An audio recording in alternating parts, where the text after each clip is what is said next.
টিপু সুলতান ভাই একটা প্রশ্ন করেছে এরকম যে নিশ ব্রেনস্টর্মিং এবং হাই টিকেট অ্যাফিলিয়েটের পুরো বিষয়ের ওভারভিউ, যাতে গতানুগতিক নিজ সাইটের ধারণা থেকে বের হয়ে আসতে পারি। এটা খুবই সুন্দর একটা প্রশ্ন, কারণ হচ্ছে এখানে আপনাকে মাইন্ডসেটটা একটু চেঞ্জ করতে হবে। কারণ আমরা সচরাচর যেই মেথডে কাজ করে আসছি, যেমন আমাদের মাইন্ডসেটটাই হয়ে গেছে যে একটা ওয়েবসাইট বানাবো, then we will start using Amazon affiliate or Google AdSense or Ezoic. সচরাচর যেই ব্লগিং মেথডোলজি সেটা আমরা ফলো করতে চাই, কারণ আমাদের মাইন্ডসেটটা ওভাবে রেডি করা হয়েছে, because of we have been seeing this scenario, seeing this method for so long time.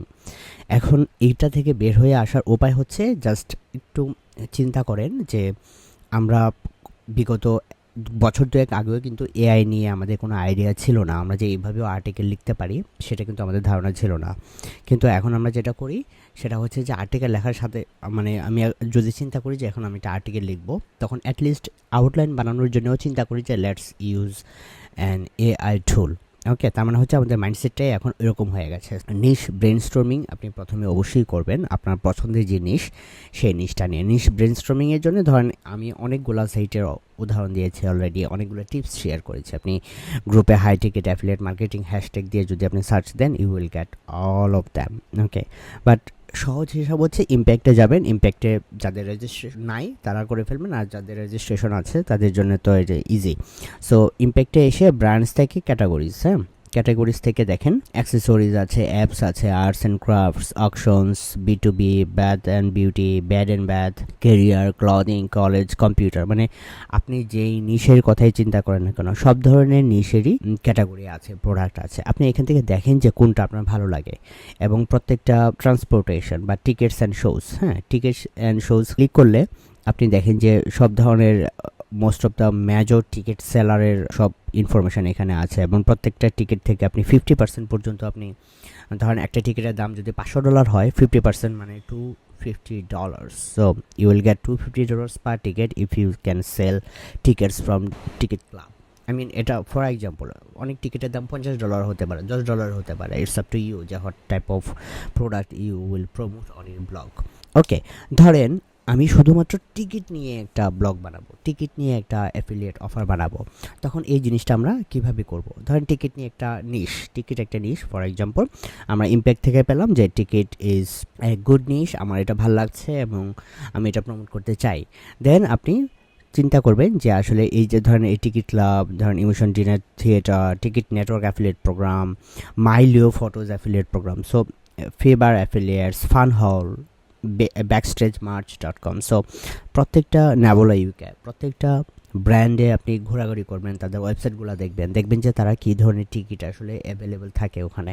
দেন আপনি ওইটা নিয়ে চিন্তা করবেন এখানে আপনার ডিজিটাল প্রোডাক্টটা কী হতে পারে। আপনি একটা ইবুক লিখলেন অথবা একটা চেকলিস্ট লিখলেন, 50% কম দামে আপনি অলওয়েজ কীভাবে আপনি টিকিট কাটবেন যে কোনো প্রোগ্রামের, যে কোনো। দেয়ার আর অলওয়েজ সাম সলিউশনস, হ্যাঁ, আপনাকে ইন্টারনেট খুঁজে বের করতে হবে যে সলিউশনগুলো কী, হ্যাকসগুলো কী, ট্রিক্সগুলো কী। যে ট্রিক্সগুলো ফলো করলে অলওয়েজ আপনি 50% লেসে আপনি টিকিট কিনতে পারবেন। Just combine all the hacks, all the tips in an ebook or in an checklist or in a Google doc, then sell it as an offer. Okay, that's it, that's our first offer. Then আমরা যেটা করব সেটা হচ্ছে এই অফারটা আমরা front এন্ডে রাখবো, এবং পাশাপাশি ধরেন আপনি একটা মেম্বারশিপ সাইট করলেন, অথবা একটা স্কুলে একটা SKOOL school.com একটা মেম্বারশিপ পেজ খুললেন, গ্রুপ খুললেন, যেখানে আপনি প্রতি মাসে এই ধরনের টিকিটসগুলা 50% কম দামে যে টিকিটসগুলো পাওয়া যায় সেগুলো আপনি ডেইলি আপনি নিউজ দিবেন, ডেইলি আপনি আপডেট দিবেন, and they will have to subscribe for $3 per month or $5 per month. আমার এটার কারণ হচ্ছে যে আমরা আমাদের যে হাই টিকেট অ্যাফিলিয়েট প্রোগ্রামটা করব সেটার একটা সাইড প্রজেক্ট, কিন্তু আপনি যখন এটা ভালোভাবে রান করতে পারবেন, you will have a real product or service যেটা আসলে গুগল পছন্দ করবে। কারণ আপনি শুধুমাত্র অ্যাফিলিয়েট ব্লগার না, আপনি শুধুমাত্র টাকা আয়ের জন্য শুধুমাত্র অ্যাফিলিয়েট ব্লগ করছেন না, আপনার রিয়েল একটা বিজনেস আছে। সো এটা যদি আমরা গুগলকে প্রুভ করতে পারি, then Google will see us differently, এবং এটাই আমরা চাই। গুগল যখন আমাদেরকে ডিফারেন্ট একটা চোখে দেখবে, তখন টাইপিক্যাল যে অ্যাফিলিয়েট ব্লগ আছে, টাইপিক্যাল যে অ্যাডসেন্স ব্লগ আছে, তারা যেই হারে পেনাল্টি খায় গুগলের কাছে, আমরা কিন্তু সেই হারে পেনাল্টি খাবো না, because we have a real service. এবং আমার রিসার্চ থেকে আমি যেটা পেয়েছি যে রিয়েল সার্ভিস, রিয়েল প্রোডাক্ট আছে এরকম ব্লগ বা এরকম ওয়েবসাইট আসলে পেনাল্টি খায় খুব কম। হ্যাঁ, খায় না এটা বলতে পারবো না আমরা 100%, কিন্তু খায়, কিন্তু কম, মানে রেশিওটা খুব কম। সো আমাদের হোল ওভারভিউ যদি চিন্তা করি, তাহলে ফ্রন্ট এন্ডে থাকবে এরকম একটা প্রোডাক্ট এবং সার্ভিস। দেন যেটা করব, প্রোডাক্ট অ্যান্ড সার্ভিস থেকে আমাদের যে মানুষগুলো আমাদের কাছে আসবে, রিয়েল বায়ার, তাদেরকে আমরা পরবর্তীতে আমাদের যে ব্লগে যে অ্যাফিলিয়েট রিভিউগুলো আমরা করব টিকিটের, ওই টিকিটগুলো তাকে ইমেল করতে পারি, তাকে আমাদের গ্রুপে যদি অ্যাড করি, ফেসবুক গ্রুপে, তাদেরকে ওখানে আপডেট দিতে পারি, অ্যান্ড তাদেরকে মেনশন করতে পারি, তাদেরকে মেসেজ দিতে পারি, অ্যান্ড এভরিথিং। মানে you will have a lot of opportunity to sell your product plus sell your review to get commission. Okay, that's the whole thing. Normally যারা আমরা চিন্তা করি যে ব্লগ এবং অ্যাফিলিয়েট মার্কেটিং আমরা করবো অ্যাজ ইউজুয়ালি আমরা যেভাবে করতাম সেভাবে, still you can do that.